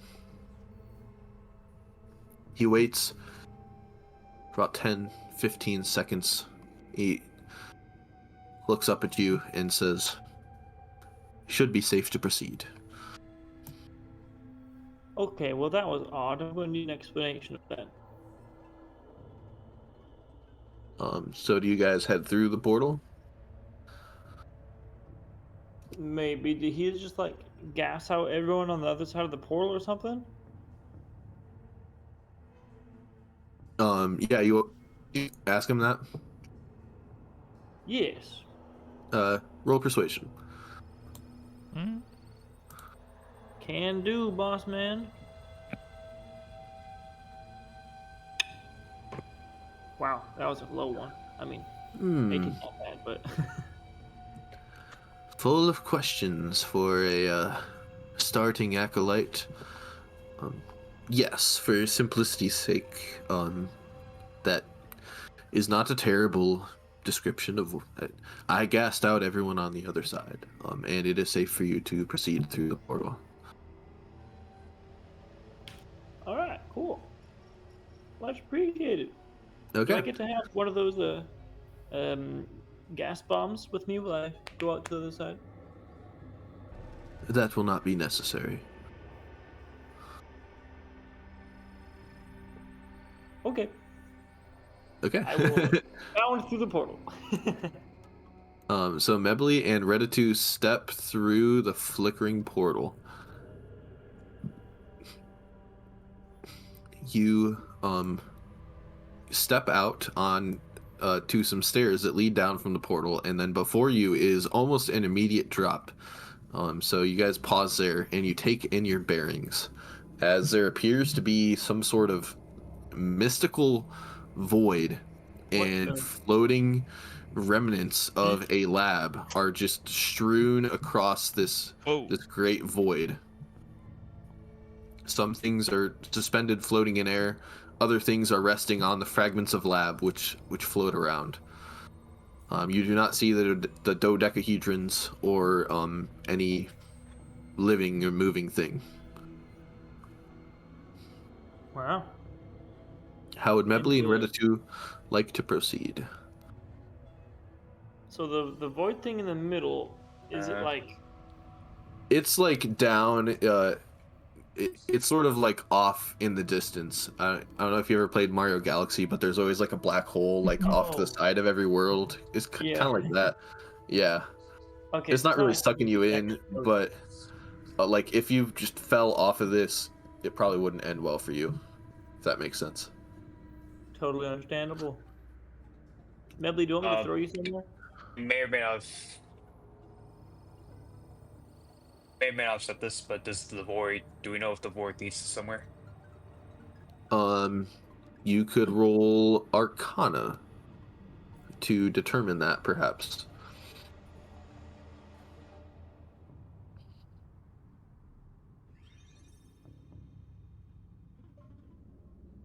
Hmm. Good roll. Ooh, With wow, dang, with very your good roll. 21 in Arcana, you are quite positive that the void leads to somewhere. You are also very uncertain about the fact, like, if you are transported through that void, you don't know your body will still be whole the way it was before you entered the void. Arrow through the void. Wait, do you just like jump off?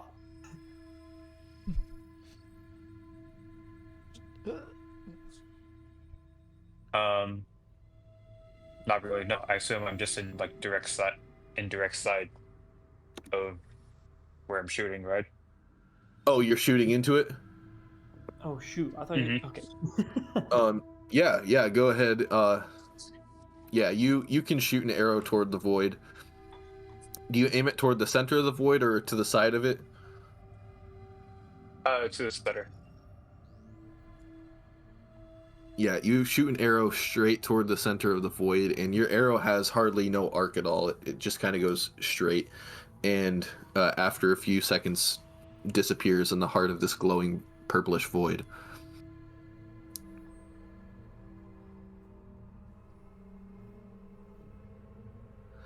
So yeah, this is one of the more unique trials. But we can still run it as a skills challenge. If you guys will each have to roll your own separate skill checks to try and acquire something from in here. But yeah, if you want to come up with a plan to find an item and grab it and retrieve it, we can roll some appropriate skill checks and see how it goes.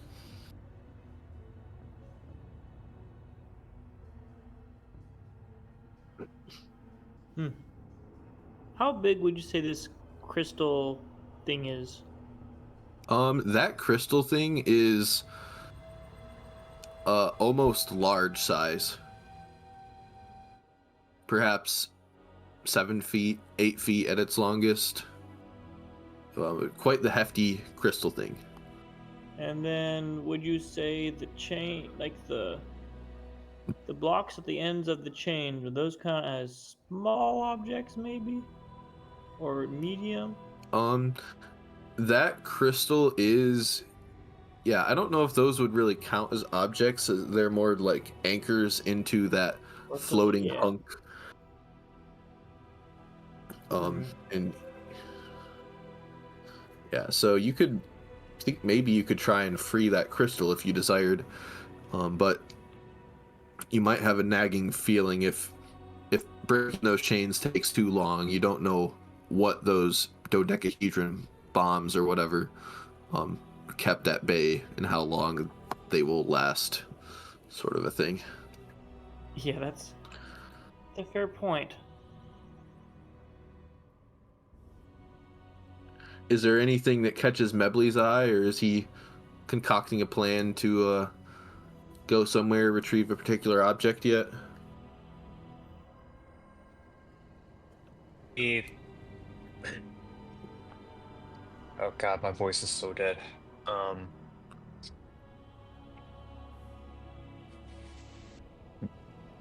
Mebley, one of the crystals has a calling for Mebley. Um, um, um, um, um,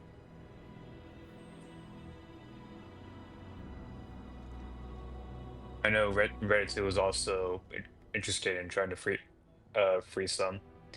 Um, are there any more like farther away? Like, or So is crystal wise, there is this quite large crystal over here. And Mhm. then I would say this sort of like sundial type table has little crystal spheres, like crystal marbles. Is that sundial table? Is it like bolted into the ground, or is it a normal table that can kind of be like shoved or picked up? Roll a d100. Okay. Where's? Nebly Oh is dang going it. to try to tackle the big one. Okay. Um, Um, Medley, go ahead and roll. Um, do, do, do. how do I roll a D100? It's not letting me You could select. roll in. I think insight, Uh, Tom. Slash roll 1d100 in the chat. Ah, Okay. a 54. Yeah, that is. It is a sort of table thing that is not bolted to the floor, Luke. Oh, intriguing. So Medley, you, with your quite high insight, you feel that gravity is not as strong as it normally is in this place, and if you were careful, you could leap great distances. Would you want to try and visit that crystal over there? I would love to. I would love to fly my way over there.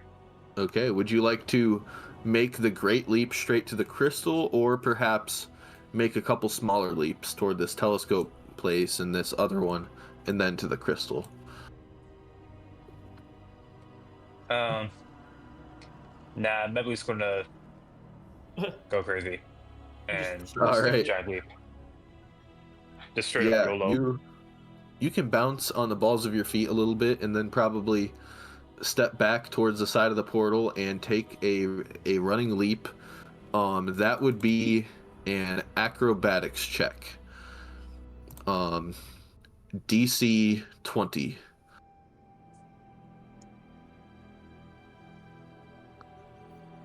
Am I allowed to like help him by guiding his? Okay, never mind. Mebley lands his foot on the last brick there and takes off, soaring. Redditu, it's kind of a marvelous sight to behold. And you land like In the 3 feet. While I'm in the air, I'm just giving Yeah. it the middle fingers. What the?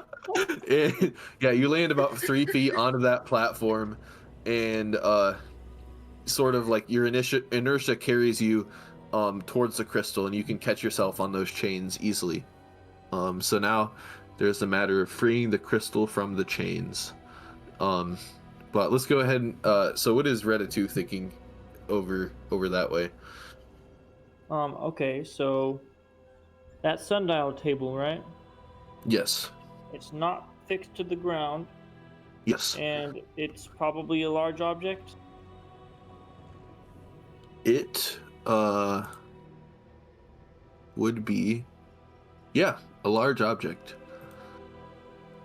Alrighty. So I'm going to just kind of have it levitate over to me, I guess, by using animate objects. Okay. Yeah. And What then we'll also grab. is that? Just like the third level, or that's higher than that, isn't it? That's the fifth level. Yep. Okay, so you snag the sundial table there. And then I also wanted to snag whatever this purple thing is. Okay, yeah, it sort of looks like a scrying ball or something. Yes. The book beside it, assuming they're both small. As well as that hourglass and one of these like potion things. Okay. Yeah, you grab a flask there that is full of a mysterious liquid. The sundial table that sort of scrying ball thing and the book, and gently float them all towards you. And then Just is go this- ahead and make an easy DC Arcana roll. Okay. And then I'm also going to snag the hourglass. And is this like a pair of dice? Or like I believe those are 3 candles. candles? Okay. Well, I'll skip. Is this dice right here? Yeah, sure. Or whatever. A couple Okay, I'll grab the dice. die. Okay. Yeah. No, you said Arcana? Yep.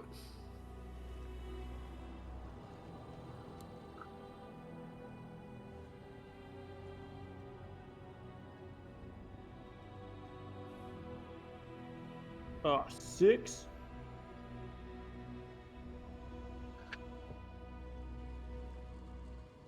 With your 6 in Arcana, unfortunately, the unstable motion of the floating motes as you grab everything, your fancy ball and your book and your dice run into that floating platform with a telescope on it, and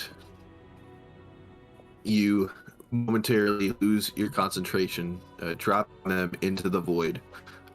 Go ahead and make some sort of dexterity reaction to catch your sundial table as you get it close to your ledge there. Like an acrobatics thing? Yeah, acrobatics works.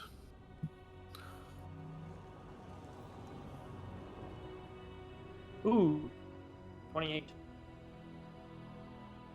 Okay, you catch your sundial table as that was closer to you, and you kind of almost drop it over the edge, and you hold on to your sundial table, thankfully. Heck yeah. Mebly, over there, how are you removing the crystal from the chains?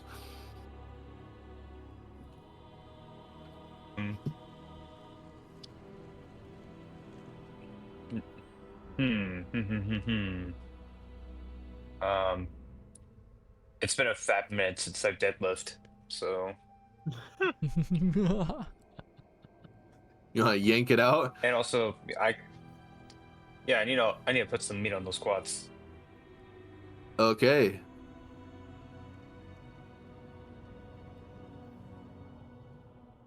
So that will, you want to make a strength check?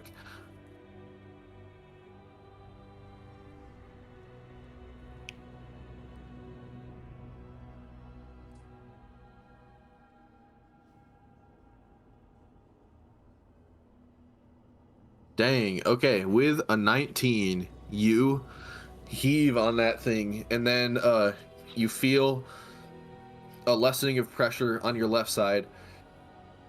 You shift your weight and you yank the left chain free there on the crystal. And now that one of the chains is free, you have some greater leverage. So go ahead and make one more strength ability check. This time it'll be an easy DC.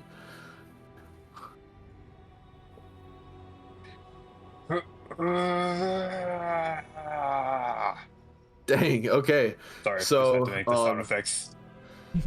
you exerted less force this time, but by applying leverage and pulling carefully, as one chain breaks free and then the next, you wrest this crystal free of the chains. And now you have a quite large crystal there next to you on the platform. So how will you get that sucker back to the portal?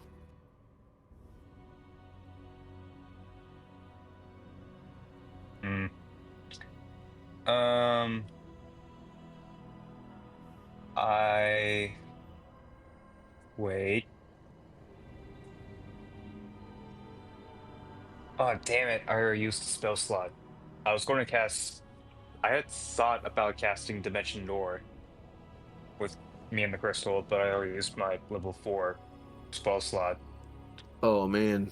Shit.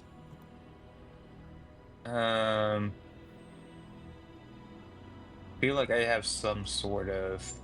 Oh, it looks like you do have boots of flying in your inventory there. Yeah, but I'm not a. Wait, my tune. Oh yeah, you Yeah, might have yeah. attuned the I other mean, two. yeah, I'm Okay. attuned. Yeah. Yeah, I'm attuned. So with your uh go ahead and make a medium DC acrobatics check.